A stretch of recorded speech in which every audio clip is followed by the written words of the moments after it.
welcome back to Dwell in Possibility. Making her first time appearance here is Lily. Hey Lily, say hey. Look at the camera. Yeah, good girl.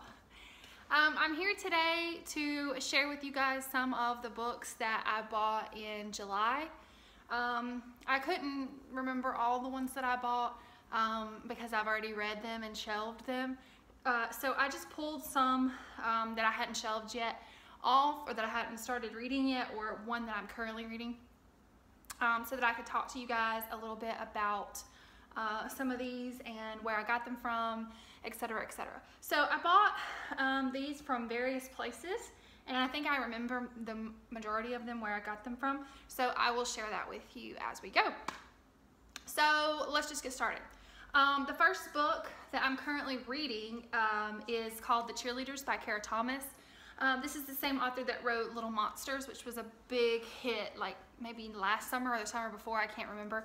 But I'm almost finished. I'm on page 263, and there's 370 pages. So I have a little over 100 pages left. This is a mystery about a group of cheerleaders that have that all died within a month of each other, and this is the little sister of one of them, and she's trying to figure out what happened to them. I'm loving it so far. It is young adult, but I'm all about this kind of story. It grabs you from the get-go, and it's been amazing so far. So, and this one came out in July. The second one also came out in July, and that is called The Letting Go by Deborah Marcus. It's also young adult, but I think it's the same. It says everyone Emily has ever loved has been brutally murdered. So it's the same kind of tale, I think. And the blurb at the top says, as strong and fragile as a spider web, as beautifully chilling as a Dickinson poem. So you'll have to excuse Lily playing with her toy right there. I'm in a different location today because I have better light in my living room. We have big windows, as you can see, so I get better light here, and I wanted to make sure you guys had a clear, crisp video. Okay, so both of those I ordered from Amazon. The next one I picked up at Goodwill. I am an avid thrift store shopper. I love to shop thrift stores, Goodwills. Our Goodwills around where I live are very, very good. They always have new things, brand name things, great books. There must be some other reviewers or maybe libraries donate to these Goodwills, because I find a lot of advanced reader copies in there. So I have not read, nor did I own, a copy of Gone Girl by, I'm gonna say Gillian Flynn, because I think that's how you say it, is Gillian. So yeah, I saw this. It was in pretty great condition for Goodwill. So, oh, there's an Enterprise bill. Okay. So I decided that I needed to own this copy. Maybe I'll get to it sometime soon. I'm sure that I would love it. Don't know why I haven't read it yet, but anyway, this was a great find that day. Okay, the next book is also young adult, but I have been watching The Handmaid's Tale lately, and I pin all these things on Pinterest that have like 30 best books of the summer, or books to read if you like this. So I saw this book on a list that said, if you love The Handmaid's Tale, you need to read these. Stray by Alyssa Sussman, I think. Very, very pretty cover, spine. I have no idea what it's about. I'm assuming it's somehow oppressive to the women in this society. It's about a princess.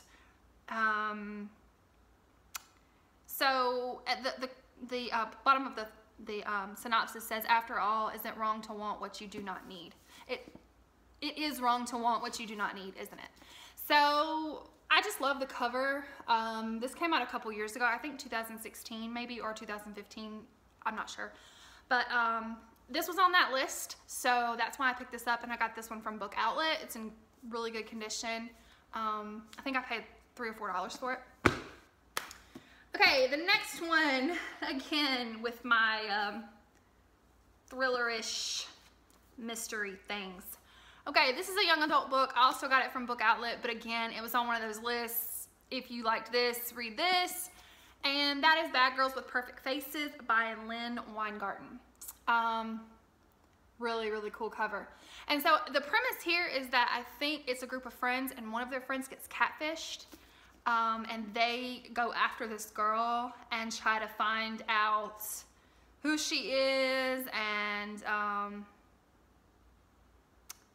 oh, okay, no, scratch that, wrong. One of the best friends gets back together with their cheating ex, but the other friends feel like they really need to protect him.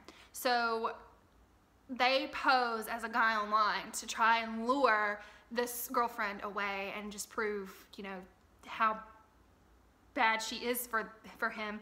But it says the plan goes sickeningly wrong, and soon she learns to be careful of who you pretend to be, or you might be surprised by who you become. It says it's sexy and twisted with shocks at every turn.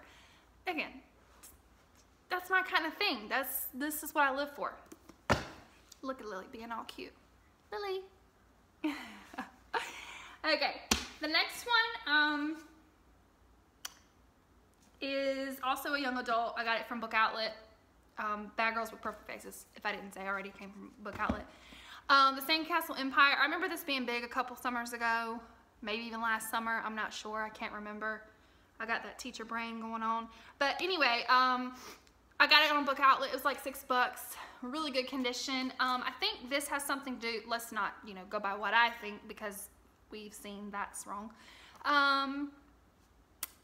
It says the revolution happened and everything changed. Now a powerful group called the Wolf Pack controls the earth and its resources.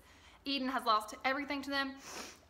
She finally reaches the island and meets other residents, others resistant to the wolves, which is these people that have taken over.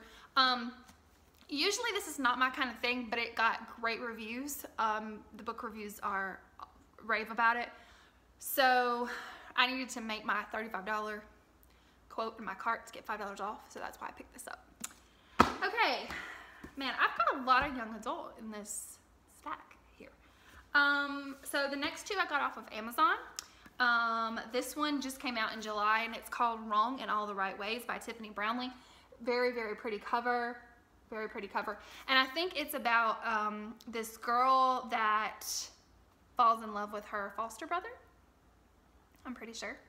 It says, meanwhile, Emma's AP English class, I teach AP English, is reading Wuthering Heights, and she's been assigned to mimic Emily Bronte's narrative style.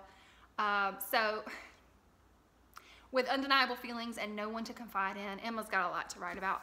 So I really, of course, the English teacher in me had to pick this one up.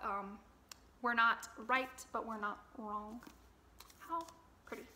Okay, and the next one is, again, that thrillery, twisty kind of thing. The blurb says, an intense, emotional, compelling read, and that is Like Never and Always by Anne Aguirre. Got this one on Amazon. It just came out in July as well. I think there was a car accident, excuse me, and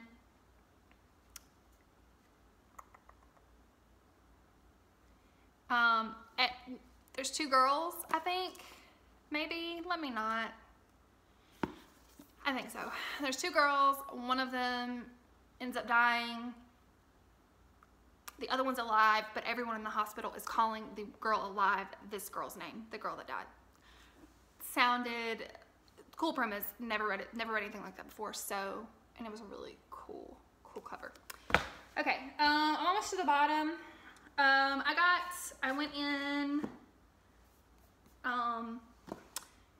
in a barn, Books A Million one day and just was looking through some of their bargain books, and I found 3. They're all young adult, but they're all that mystery, twisty, thriller-ish type thing. So they had a paperback copy of Vanishing Girls by Lauren Oliver. Gripping story about 2 sisters altered by a terrible accident. So in this edgy and compelling novel, best-selling author, Lauren Oliver creates a world of intrigue, loss, and suspicion as 2 sisters search to find themselves and each other. Okay, Okay, the next one won the Michael L. Prince Award for Excellence in Young Adult Literature.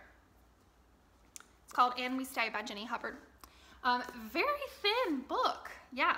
So the very first line in the blurb says, Senior Paul Wagner walks into his high school library with a stolen gun, threatens his girlfriend Emily Beam, and then takes his own life. Yeah, I thought that would be pretty important for me to read. Okay, the next one is Beware That Girl by Teresa Totten, and this is the last one that I got, or Totten. This is the last one that I got at Books A Million that day. They were all under $5. This will be our little secret. This is a long blurb, I'm not gonna read it all, but the end papers are really, really cool. Yeah, they're really cool. So, all right, last two are adult books. Ooh. This one I picked up off of Book Outlet, Longborne by Joe Baker. This is like a, it says Pride and Prejudice, the servant's story. I knew it was like a retelling of Pride and Prejudice, but from downstairs. So the servants and how they viewed the Bennet family, and it says, while Elizabeth Bennet and her sisters fuss over balls and husbands, Sarah, their orphaned housemaid, is beginning to chafe against her situation in life. So really, really cool cover. And then the little end paper here has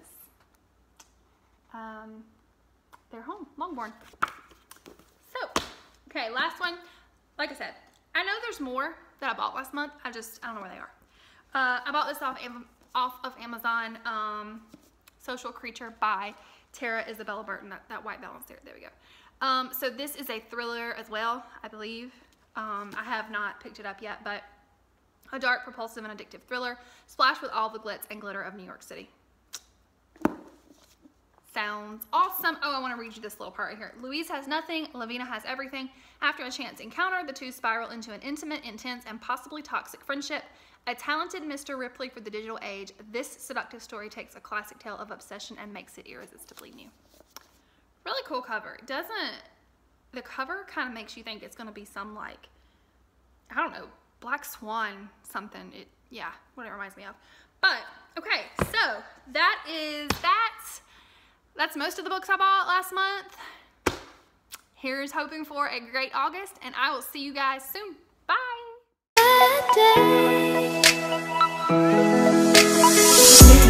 Peter Pan, that's what they call me. I promise that you'll never be lonely. Peter Pan, that's what they call me.